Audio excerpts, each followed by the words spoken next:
Hello everyone, देखिए अब combination और प्रोपेगेशन ऑफ एरर्स में देखो फिफ्थ आता है आपके पास, error in the power of a quantity.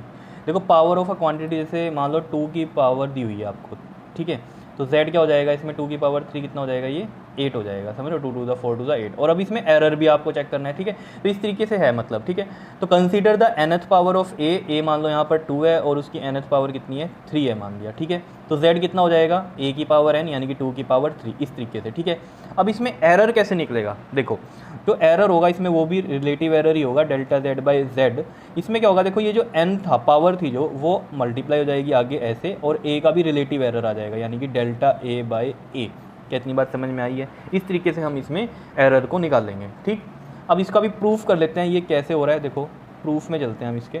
देखो हमें पता है इसमें z इज इक्वल टू में क्या है, a की पावर n, और z को मैं लिख सकता हूँ z प्लस माइनस में डेल्टा z, और a को लिख सकता हूँ a प्लस माइनस में डेल्टा a और इसकी पावर n। अब देखो इसमें हमें क्या करना है, यहाँ बाइनोमियल बनानी है, तो यहाँ पर 1 लेके आना है। तो देखो कैसे आएगा, देखो यहाँ से क्या करो, a कॉमन लो बाहर, a जब हमने बाहर लिया कॉमन तो ऑब्वियस बात है यहाँ 1 बचेगा, यहाँ प्लस माइनस डेल्टा a और इसकी अपॉन में नीचे a आ जाएगा। ये मैंने आपको बताया पहले कि कैसे हम कॉमन लेते हैं, ठीक है। नहीं पता चल रहा है तो आप एक बार फोर्थ वन वाला देख लो, यानी कि डिवीजन वाला देख लो, इससे पिछली वीडियो में, वहाँ मैंने आपको बताया कॉमन कैसे निकालते हैं, ठीक। और यहाँ पर ये हो जाएगा आपके पास पावर में n, ठीक है। इस तरीके से चल रहा है ये आपका, ये पूरा का पूरा, समझ रहे हो। बताओ आया समझ में या नहीं। अब ये पूरी की पावर n होगी क्योंकि यहीं से कॉमन लिया है ना हमने ये चीज़, ठीक है। तो इस पूरे की पावर ये n है, ठीक। अब देखो ज़रा, ये हो जाएगा आपके पास a की पावर, ये पूरी की पावर n है तो a की पावर n, और ये हो जाएगा 1 प्लस माइनस में डेल्टा a बाई ए की पावर n। बताओ इतनी में कोई दिक्कत है क्या, ठीक है।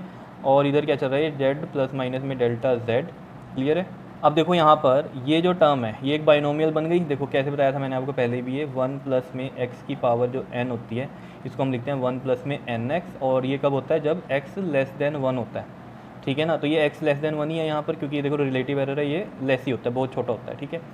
तो इस केस में जो बाइनोमियल एक्सपेंशन है वो इस तरीके से चलती है, ठीक है। तो यहाँ पर भी हम कैसे कर देंगे इसको, a की पावर n। अब देखो ये 1 प्लस माइनस ये n आगे आ जाएगा इधर, n डेल्टा a बाई ए। क्या इतनी बात समझ में आई है या नहीं, बताओ कोई मुश्किल इसमें। और यहाँ पर देखो a की पावर n क्या था हमारे पास, z, तो ये z लिख दिया मैंने, 1 प्लस माइनस में n डेल्टा a अपॉन में a, और इधर है ये z प्लस माइनस में डेल्टा z। अब क्या करो, divide by z on both side, दोनों साइड कर दो z से डिवाइड। तो देखो आपके पास क्या हो जाएगा, ये यहाँ पर z के नीचे z आएगा तो 1 हो जाएगा, प्लस माइनस में डेल्टा z के नीचे z आ जाएगा, और यहाँ पर देखो z के नीचे z होगा तो ये 1 ही हो जाएगा। और यहाँ पर देखो आप, ये बच जाएगी सिर्फ ये टर्म 1 प्लस माइनस में n delta a by A, समझ रहे हो ना। इधर z से जो डिवाइड होगा वो इससे कट जाएगा, तो यही बचा बस आपके पास, ठीक है। और यहाँ पर देखो अब ये 1 से ये 1 कैंसिल हो गया, प्लस माइनस से प्लस माइनस, तो देखो ये delta z by Z, delta z by Z क्या आ गया आपके पास, n delta a by A. समझ रहे हो, जब z था आपके पास a की पावर n, तो क्या आ गया delta z by Z, n delta a by A. यही मैंने आपको बताया था यहाँ पर, ये प्रूफ कर दिया था, ठीक है। क्लियर है, ये प्रूफ हो गया। अब देखो जैसे क्वेश्चन है आपके पास, ये find the relative error in z, relative error यही वाला, ठीक है, relative error in z if z is equal to में दिस।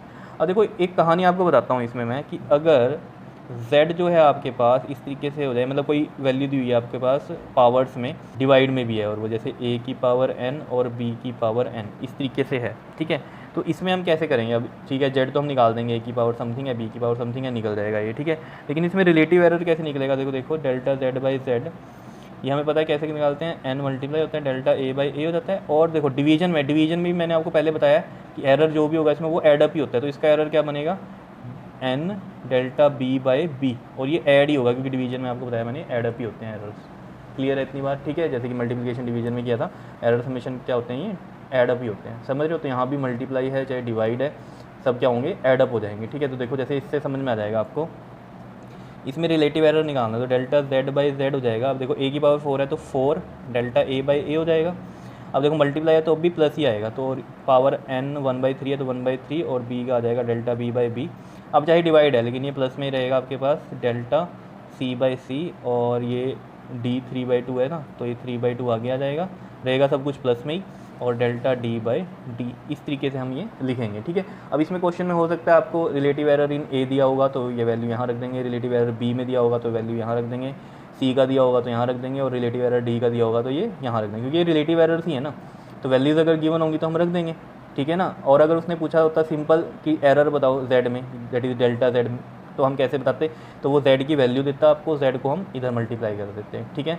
डेल्टा a बाई ए की वैल्यू भी होती है और z की वैल्यू भी होती है, मतलब इन सब की वैल्यूज होती है, तो फिर हम इनको सॉल्व कर सकते थे, ठीक है। अभी सिर्फ आपको ये चीज़ बतानी थी, जिस फॉर्म में इसने लिखा था उसी फॉर्म में हमने इसमें रिलेटिव एरर बताना था, तो ये बता दिया।